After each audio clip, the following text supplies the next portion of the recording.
अजीत डोभाल की बायोग्राफी। एक ऐसा जासूस जो पाकिस्तान के लाहौर में 7 साल तक मुसलमान बनकर अपने देश की रक्षा के लिए प्रतिबद्ध रहा हो।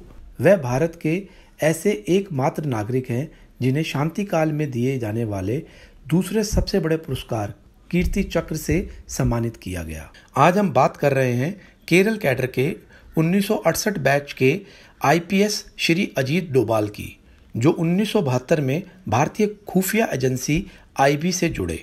आपको बता दें कि डोभाल कई ऐसे खतरनाक कारनामों को अंजाम दे चुके हैं जिन्हें सुनकर जेम्स बॉन्ड के किस्से भी फीके लगते हैं। वर्तमान में राष्ट्रीय सुरक्षा सलाहकार के पद पर आसीन श्री अजीत कुमार डोभाल से बड़े बड़े मंत्री भी सहमे रहते हैं। तो आइए आज हम उन्हीं के बारे में आपको बताने जा रहे हैं। श्री अजीत डोभाल का जन्म 1945 में उत्तराखंड के पौड़ी गढ़वाल में एक गढ़वाली परिवार में हुआ। उन्होंने अपनी प्रारंभिक शिक्षा अजमेर के मिलिट्री स्कूल से पूरी की। इसके बाद उन्होंने आगरा विश्वविद्यालय से अर्थशास्त्र में एमए किया। इनके कैरियर की बात करें तो श्री अजीत डोभाल 1968 में केरल कैडर से आईपीएस में चुने गए। 2005 में इंटेलिजेंस ब्यूरो यानी आईबी के चीफ के पद से रिटायर हुए। वह सक्रिय रूप से मिजोरम, पंजाब और कश्मीर के उग्रवाद विरोधी अभियानों में शामिल भी रहे हैं। भारतीय सेना के एक महत्वपूर्ण ऑपरेशन ब्लू स्टार के दौरान उन्होंने एक गुप्तचर की भूमिका निभाई और भारतीय सुरक्षा बलों के लिए महत्वपूर्ण खुफिया जानकारी उपलब्ध कराई, जिसकी मदद से सैन्य ऑपरेशन सफल हो सका।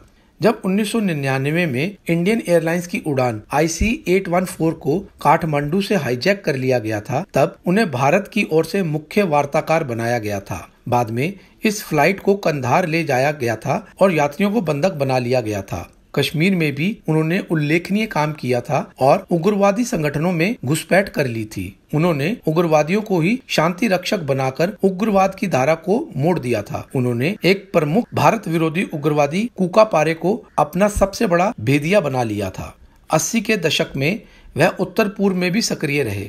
उस समय लाल डेंगा के नेतृत्व में मिजो नेशनल फ्रंट ने हिंसा और अशांति फैला रखी थी, लेकिन तब श्री डोभाल ने लाल डेंगा के साथ 6 कमांडरों का विश्वास जीत लिया था और इसका नतीजा यह हुआ कि लाल डेंगा को मजबूरी में भारत सरकार के साथ शांति विराम का विकल्प अपनाना पड़ा। श्री डोभाल ने वर्ष 1991 में खालिस्तान लिबरेशन फ्रंट द्वारा अपहरण किए गए रोमानियाई राजनयिक लिवऊ राडू को बचाने की सफल योजना भी बनाई थी। श्री अजीत डोभाल विवेकानंद फाउंडेशन का भी हिस्सा थे। यह फाउंडेशन कन्याकुमारी में स्थित विवेकानंद केंद्र का हिस्सा है, जिसकी स्थापना राष्ट्रीय स्वयंसेवक संघ के एकनाथ रानाडे ने की थी। राष्ट्रीय स्वयंसेवक संघ, जिसकी विचारधारा पर बना थिंक टैंक विवेकानंद फाउंडेशन, आजकल मोदी सरकार के लिए पड़ोसी देशों से संबंध और रणनीतिक मामलों पर इनपुट देने का काम करता है, जिससे भारत के कई रिटायर्ड IAS, IPS साइंटिस्ट और सैन्य अफसर शामिल हैं। श्री अजीत डोभाल के कुछ मुख्य कार्यों का विवरण करें तो जो मेडल किसी IPS अफसर को 17 साल बाद दिया जाता है, वो मेडल को अजीत डोभाल ने सिर्फ 6 सालों में ही पा लिया था। श्री अजीत डोभाल ने पाकिस्तान में 7 साल जासूस बनकर बिताए और इसी दौरान वहां की आर्मी में मार्शल की पोस्ट तक भी पहुंचे। 1984 में भारतीय सेना द्वारा चलाया गया ऑपरेशन ब्लू स्टार के वक्त श्री अजीत डोभाल ने पाकिस्तानी जासूस की भूमिका निभाकर खालिस्तानियों का विश्वास जीतकर सेना को गुप्त सूचना मुहैया करवाकर और ऑपरेशन को सफल बनाया। इंडियन एयरलाइंस की फ्लाइट 814 को काठमांडू से हाईजैक कर लिया गया था। तब श्री अजीत डोभाल को ही मुख्य वार्ताकार बनाकर भेजा गया था और फिर बाद में फ्लाइट को कांधार ले जाया गया था और यह ऑपरेशन भी सफल हुआ था।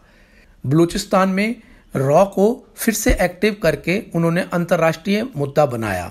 उत्तर पूर्व में सेना पर हुए हमले के बाद सीमा पार करके आतंकियों पर सर्जिकल स्ट्राइक करने की सफल योजना भी श्री अजीत डोभाल की ही बुद्धिमत्ता का सबूत है, जिसमें सेना ने म्यांमार में 5 किलोमीटर अंदर घुसकर करीब 50 आतंकियों को मौत के घाट उतारा था। 2014 में श्री अजीत डोभाल ने इराक के तिक्रित के एक अस्पताल में फंसी 46 भारतीय नर्सों की रिहाई सुनिश्चित की। वह एक टॉप सीक्रेट मिशन पर गए और 25 जून 2014 को इराक के लिए उड़ान भरी। ताकि वहां से स्थिति का सही जायजा लिया जा सके और उन्होंने इराक सरकार से उच्च स्तरीय संपर्क भी बनाए।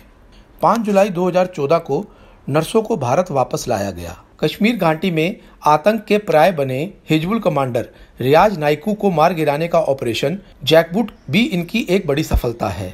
स्वयं राष्ट्रीय सुरक्षा सलाहकार श्री अजीत डोभाल ने इस अभियान की रचना की थी। सुरक्षा बल 6 माह से इस अभियान पर जुटे थे। ऑपरेशन जैकबूट का दूसरा चरण पिछले साल अक्टूबर माह में शुरू किया गया था, जबकि इसका पहला चरण पुलवामा हमले के तुरंत बाद 18 फरवरी 2019 को आरंभ होकर जून में समाप्त कर दिया गया था। 2019 में श्री डोभाल को 5 और वर्षों के लिए राष्ट्रीय सुरक्षा सलाहकार के रूप में फिर से नियुक्त किया गया और श्री नरेंद्र मोदी के राष्ट्रीय जनतांत्रिक गठबंधन सरकार के दूसरे कार्यकाल में उन्हें कैबिनेट रैंक दिया गया। और अगर वर्तमान की बात करें तो श्री अजीत डोभाल ने अभी चीन और भारत के बढ़ते टेंशन को कम करने में भी एक अहम भूमिका निभाई है।